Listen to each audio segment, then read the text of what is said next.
Now, effect of change of pressure.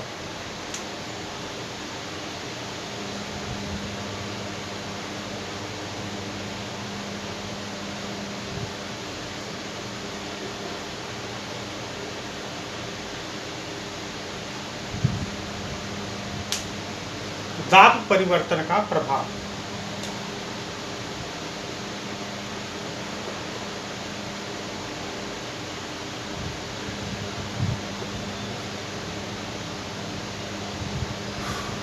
यहाँ हम 3 cylinder लेंगे।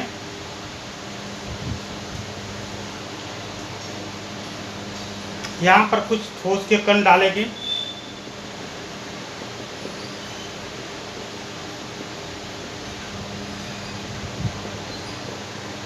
यहाँ कुछ लिक्विड के कण डालेंगे।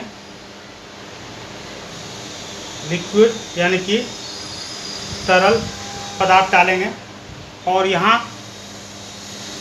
हवा रहेगा, कुछ भी नहीं, खाली रहेगा, यानी कि एयर, हवा।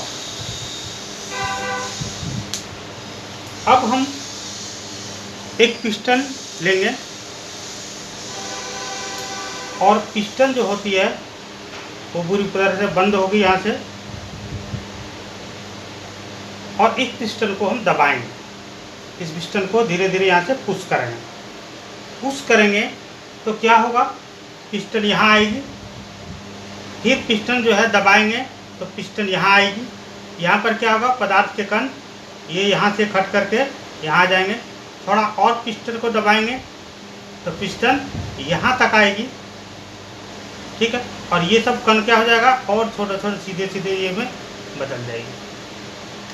थोड़ा सा और दबाव देंगे तो पिस्टन जो है यहाँ तक आ जाएगी और ये कण क्या होंगे, और ज़्यादा दब करके बिल्कुल हो जाएंगे। यानी कि पिस्टन जो है यहाँ तक आया, ठीक है ना, और इसको दबाव इतना तक बनाया। आइए देखते हैं लिक्विड में क्या होता है। लिक्विड में भी वही काम करेगा। जब पिस्टन है ना यहाँ तक पहुँचेगी पिस्टन, तो क्या हो जाएगा, फिर पिस्टन को थोड़ा दबाएंगे तो इसके कण जो है इधर आ जाएंगे। फिर पिस्टन यहाँ तक लाएंगे तो यहाँ सारे कण जो है वो यहाँ पर आ जाएंगे। थोड़ा सा जगह और बच रहा, पिस्टन और दबाएंगे, ठीक है ना, तो कण बिल्कुल यहाँ तक आ जाएगा। इसके बाद जो है पिस्टन दबेगा नहीं, तो यहाँ तक आकर के ये रुक जाएगा पिस्टन।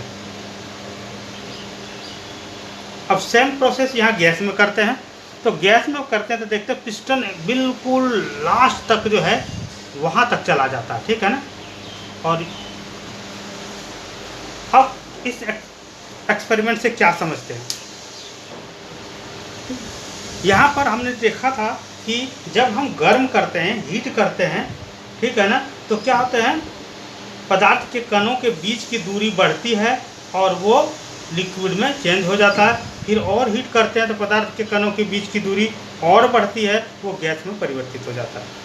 यहाँ पर हम देख रहे हैं गैस में, यानी कि गैस में पदार्थ के कणों के बीच की दूरी जो है काफ़ी है, इसलिए पिस्टन नीचे तक चली गई, यानी कि इसको इतना ज़्यादा जा करके संपीड्य कर दिया, ठीक है। यानी कि हवा इतना ही था, अब इसको इतना दबा दिया ताकि इसके बीच कोई पदार्थ, इसके बीच में कोई एयर ना रहे और वो पूरी तरह से कंप्रेस्ड हो गया। यहाँ लिक्विड में क्योंकि ज़्यादा कण थे इसलिए दूरी तक रहा, सॉलिड में और ज़्यादा कण थे, कणों के बीच की दूरी कम थी, इसलिए ये और ऊपर तक रहा।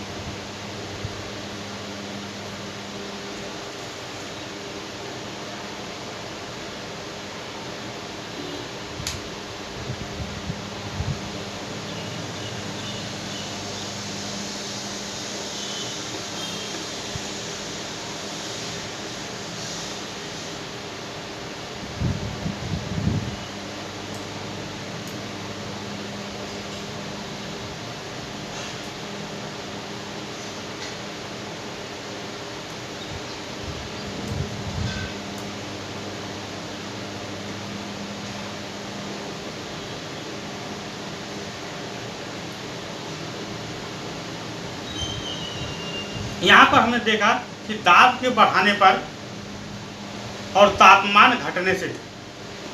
दाब के यहाँ पर देखिए, यहाँ तापमान बढ़ा रहे हैं, टेम्परेचर क्या आ रहा है, प्लस हो रहा है, और यहाँ प्रेशर कम होने पर, यहाँ प्रेशर कम होगा तो क्या आ जाएगा, ये अब इसको छोड़ेंगे तो ये क्या होगा, फैलेगा, यहाँ भी छोड़ेंगे तो फैलेगा, यहाँ भी छोड़ेंगे तो फैलेगा, ठीक है ना। यहाँ पर हीट बढ़ाने पर और प्रेशर माइनस करने पर, ठीक है, परिवर्तन होता है पदार्थों में। ताप बढ़ाने पर, ठीक है ना, सॉलिड से लिक्विड, लिक्विड से गैस में परिवर्तित होता है, और प्रेशर घटाने पर, ठीक है ना, प्रेशर घटाने पर गैस से लिक्विड और लिक्विड से ठोस में परिवर्तित होता है। इसका उदाहरण CO2 है, कार्बन डाइऑक्साइड। ठीक, यहाँ हमने जो सीखा वो सीखा दाब के बढ़ने और तापमान घटने से, दाब के बढ़ने और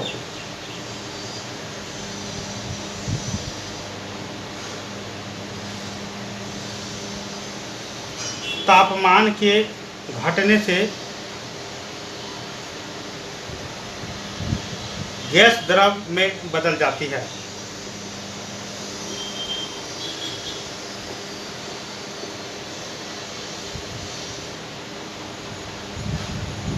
है ना।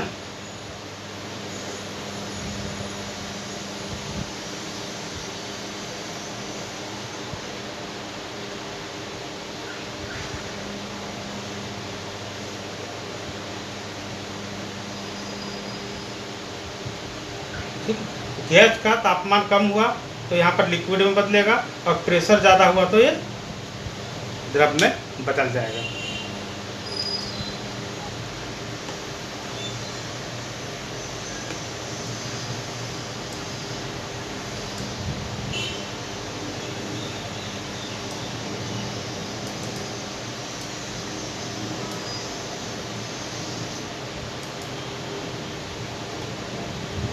अप्लाइंग प्रेशर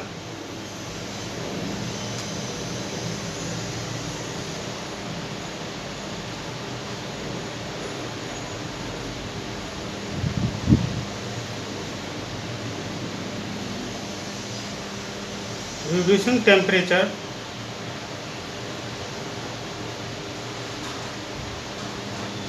can liquefy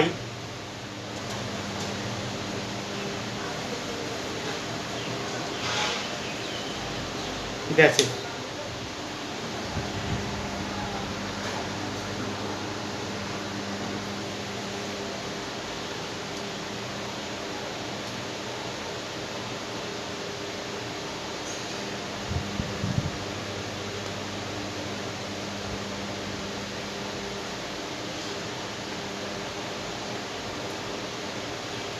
जब कार्बन डाइऑक्साइड को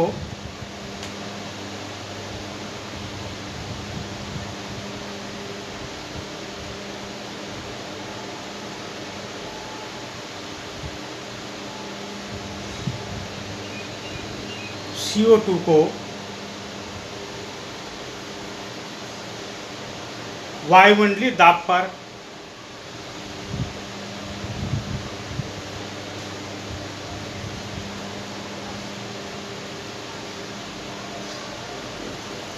एक एटमॉस्फेरिक हो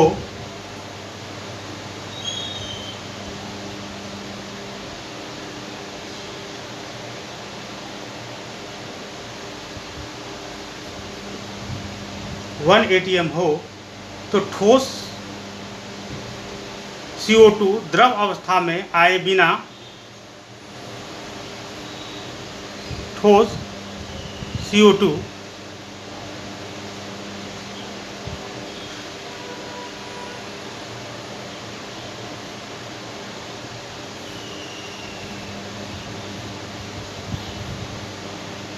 यहाँ ऐसे लिखें, जब वायुमंडलीय दाब पर एक ATM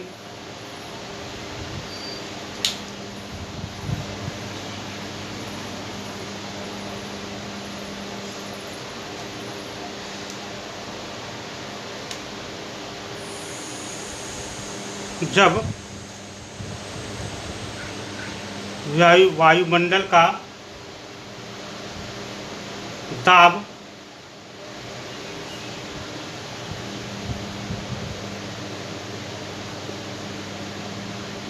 का माप 1 atm एटमॉस्फेरिक हो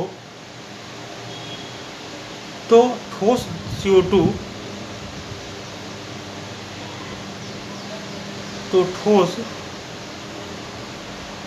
CO2 द्रव अवस्था में आए बिना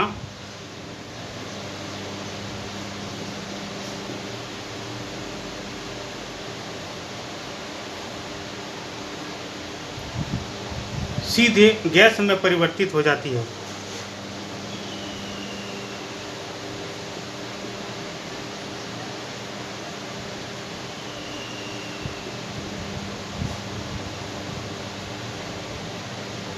सीधे गैस में परिवर्तित हो जाती है।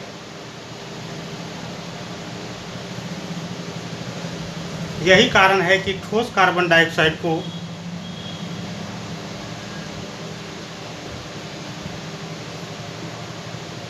ठोस CO2 को शुष्क बर्फ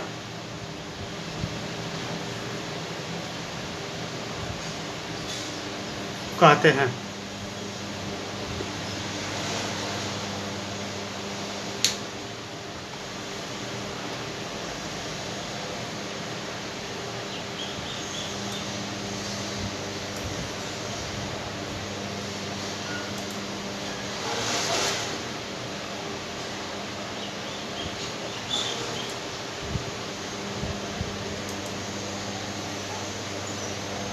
Solid CO2 gets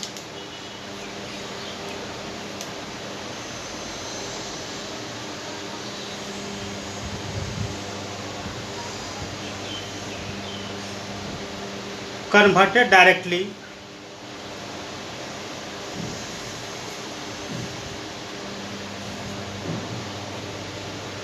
to gaseous state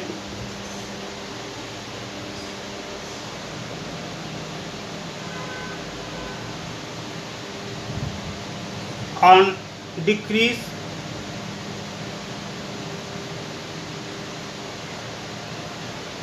of pressure to 1 atmospheric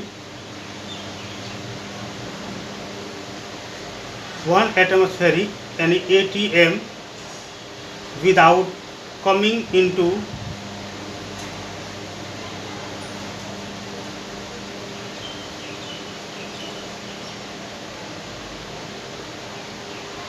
liquid state.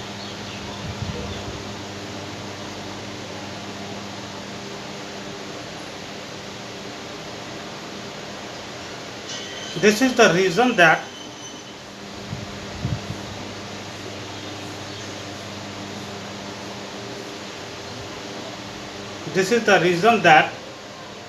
solid carbon dioxide is known as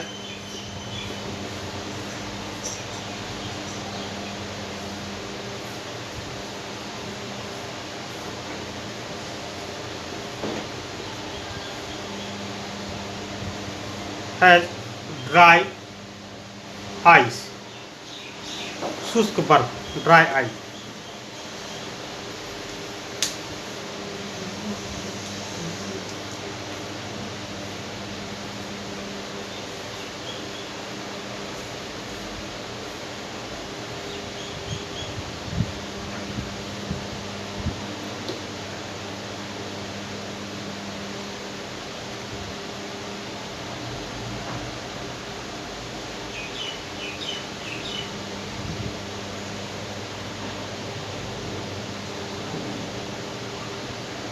Now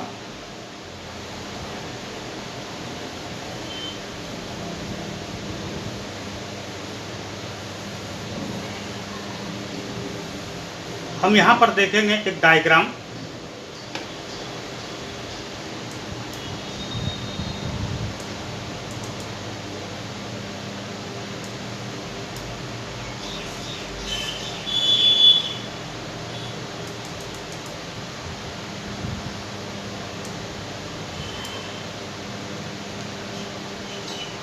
ठोस, द्रव और गैस का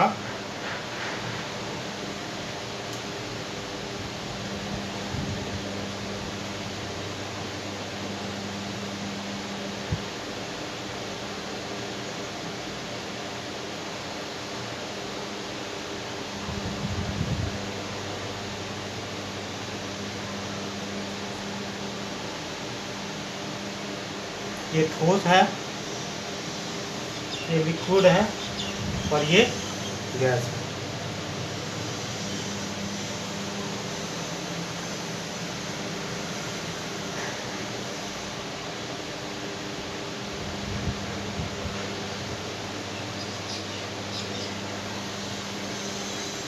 यहाँ पर देख रहे हैं एरो बना हुआ है।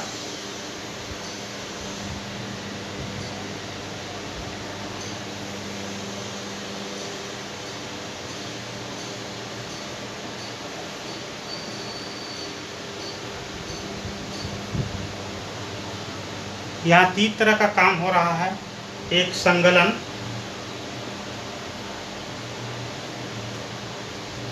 दूसरा जमना, तीसरा वाष्पीकरण और संघनन और ऊर्ध्वपतन।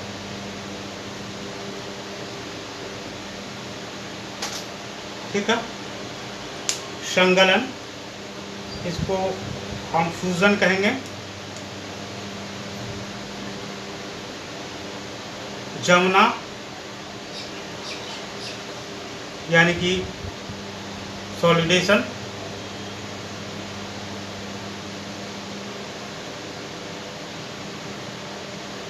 सॉलिडिफिकेशन। यहाँ वाष्पीकरण है, वेपोराइजेशन। संघनन है, कंडेंसन।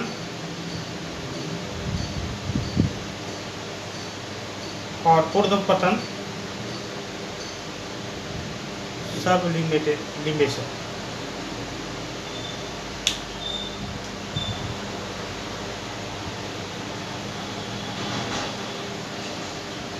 यहाँ है बाय टेम्परेचर।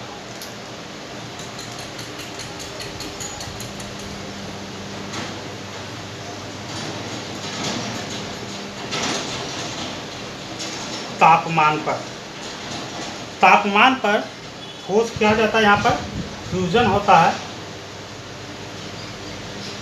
और फ्यूजन होकर के ये द्रव में परिवर्तित हो जाता है। और द्रव से अगर टेम्परेचर कम किया जाए तो वहाँ पर कौन सी प्रक्रिया होती है? सॉलिडिफिकेशन होती है और ये ठोस में परिवर्तित हो जाता है। उसी प्रकार से द्रव को जब हीट किया जाता है तो गैस बनता है, जिसको कहते हैं वेपोराइजेशन।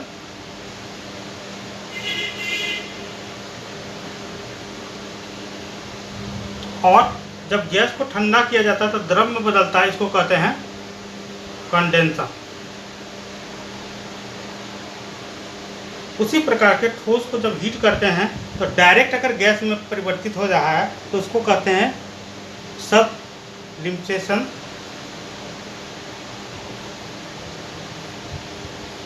सबलिमेशन। और गैस से अगर डायरेक्ट ठोस में परिवर्तित हो रहा तो उसको कहते हैं, उसको भी सबमिलिशन कहते हैं, ऊर्ध्वपतन।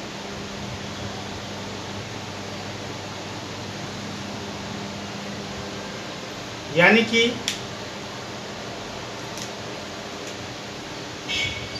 संगलन, जमना,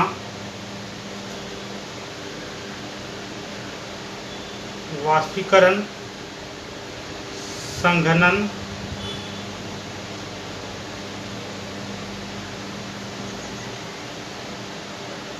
ऊर्ध्वपतन और यहाँ भी ऊर्ध्वपतन। यानी कि ठोस से द्रव में परिवर्तित होना संगलन, द्रव से ठोस में परिवर्तित होना जमना, द्रव से गैस में वाष्पीकरण, गैस से द्रव में परिवर्तित होना संघनन। ठीक है ना। ऊर्ध्वपतन सबमिलिशन आज थोड़ा सा संगणन को समझते हैं, अभी तक बताए नहीं इसको, जहाँ तक मेरा नॉलेज है।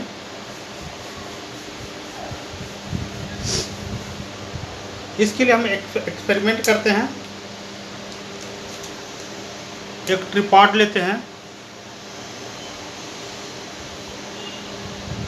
और उस पर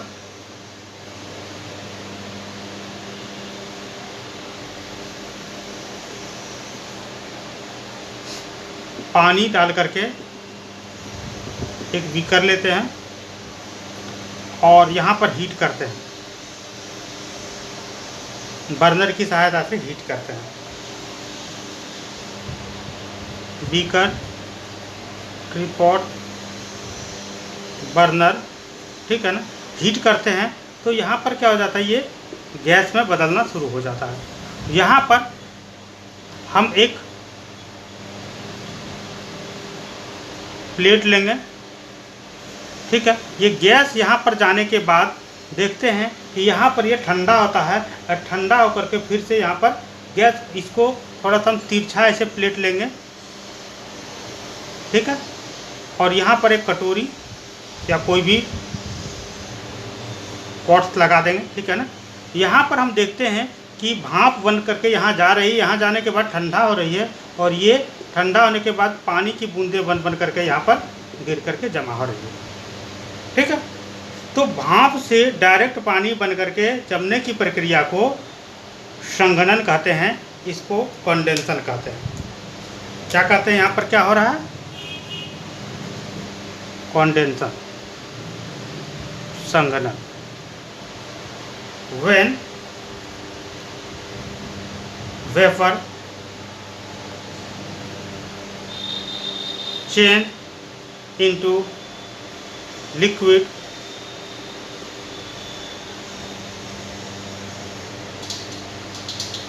it is called condenser। जब भाप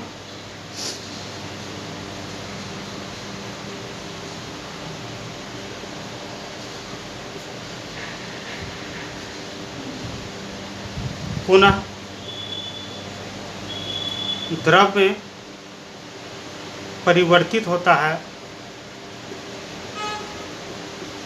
तो इसे संघनन कहते हैं। अब संघनन, जमना, वाष्पीकरण, संघनन और ऊर्ध्वपतन, सभी चीज़ों को आप अच्छी तरह से समझ गए होंगे।